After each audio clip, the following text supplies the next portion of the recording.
Fala pessoal, sejam bem-vindos a mais uma aula do canal Patologia Fácil. E a nossa aula de hoje vai ser sobre a via intrínseca e a via extrínseca da apoptose. Então, para a gente começar a falar dessas vias, bora começar a entender novamente e relembrar o que é a apoptose. Então, eu coloquei aqui para vocês um conceito de apoptose.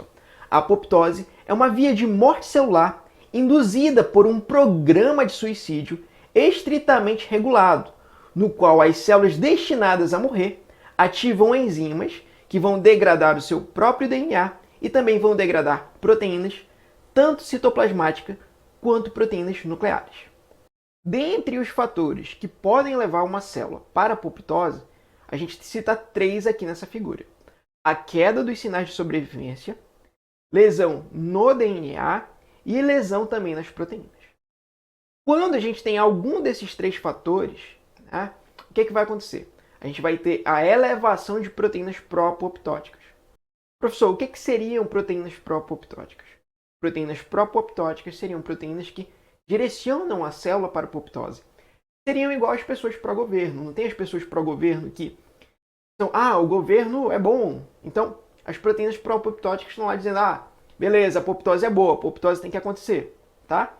Só que, por outro lado, a gente também tem as proteínas anti-apoptóticas. Para que a apoptose aconteça, a gente tem que ter a elevação das proteínas pró-apoptóticas e diminuição das proteínas anti-apoptóticas. Por quê? As proteínas anti-apoptóticas ficam lá dizendo a apoptose não vai acontecer, a apoptose não vai acontecer. Então, a partir do momento que essas proteínas anti-apoptóticas caem e as proteínas pró-apoptóticas se elevem, aí sim a apoptose pode acontecer. Então, essa elevação, de proteínas pró-apoptóticas envia um sinal para a mitocôndria. E esse sinal da mitocôndria, vai fazer com que uma proteína chamada de citocromo C saia. Esse citocromo C, ele vai ativar outras enzimas que vão direcionar a célula para a apoptose. Então, pessoal, aqui nesse slide eu mostro para vocês tanto a via extrínseca quanto a via intrínseca. E percebam que tanto a via intrínseca quanto a extrínseca, elas têm outro nome. A via extrínseca também é chamada de via do receptor de morte. E a gente também tem a via intrínseca, que também sendo chamada de via mitocondrial. Tá bom? Então, elas têm esses dois nomes. Então, aqui, quando é que vai acontecer a via extrínseca, professor? A via extrínseca ela pode acontecer regulada por linfócitos T citotóxicos. Esses linfócitos T citotóxicos, eles ficam passeando pelo nosso organismo, em busca de ou células que estão infectadas por vírus, ou células tumorais. Então, a partir do momento que esse linfócito T citotóxico ele encontra alguma dessas células, o que ele vai fazer? Ele vai chegar aqui na membrana da célula e encostar em um receptor de morte celular. Esse receptor de morte celular vai levar à ativação de proteínas adaptadoras e essas proteínas adaptadoras elas vão ativar caspases desencadeadoras.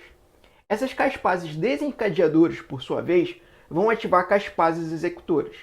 Essas caspases executoras elas vão ativar a ativação de endonucleases. E essas endonucleases elas vão ali degradar o conteúdo nuclear da célula. E a gente também tem a ativação da degradação do citoesqueleto. Então, com essa degradação do citoesqueleto, a gente começa a formar inclusive bolhas aqui na membrana plasmática da célula.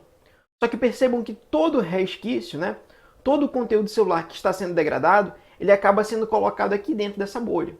Por quê? A via de morte celular por apoptose ela é altamente regulada. Porque ela vai liberar esses fragmentos celulares na forma de corpos apoptóticos. E percebam que esses corpos apoptóticos eles vão expressar aqui na membrana receptores que são ligantes de células fagocíticas. São basicamente receptores que dizem fagócito me coma. Então o fagócito ele vai reconhecer esses receptores e vai fagocitar esse corpo apoptótico. Então, tudo que eu acabei de descrever aqui para vocês faz parte da via extrínseca. Bem, professor, e quando é que vai acontecer a via intrínseca?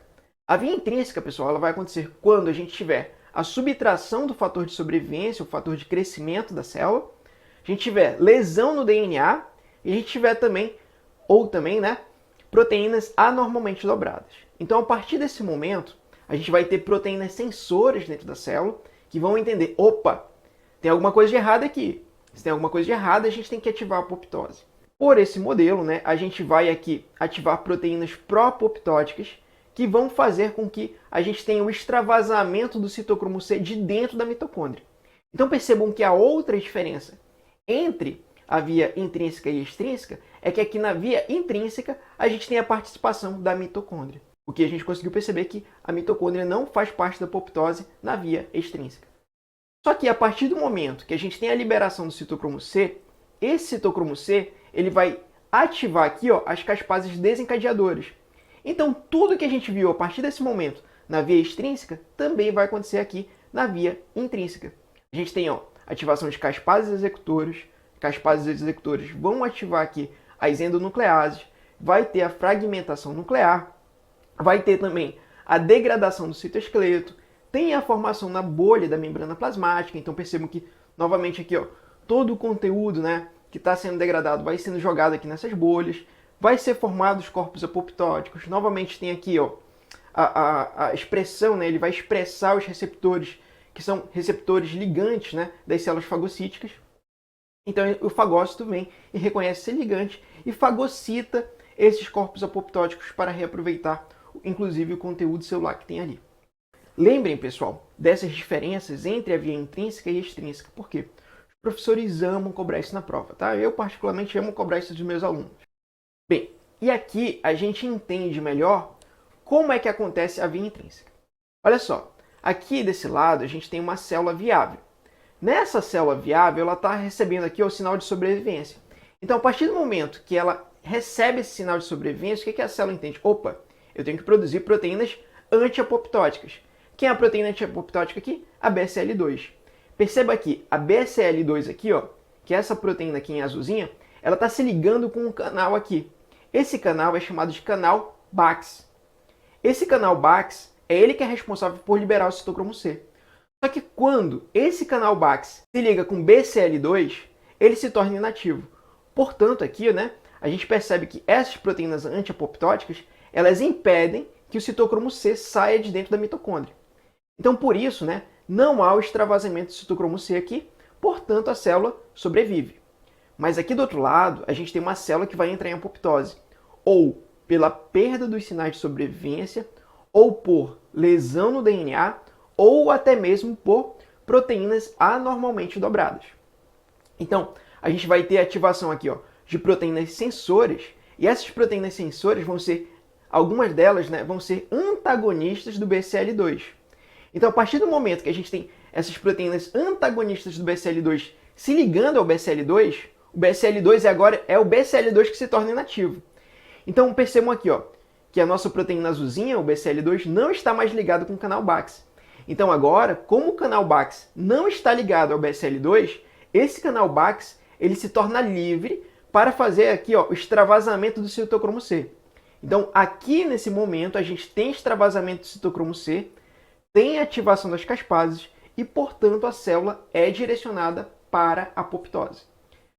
Bem, pessoal, a nossa aula de hoje foi isso. Espero que vocês tenham gostado. A nossa próxima aula vai ser sobre inflamação. Não esqueçam de curtir, compartilhar e até mesmo comentar o vídeo, Comentem as suas dúvidas que eu posso tirar suas dúvidas de vocês aqui pelos comentários do YouTube. Muito obrigado e até a próxima!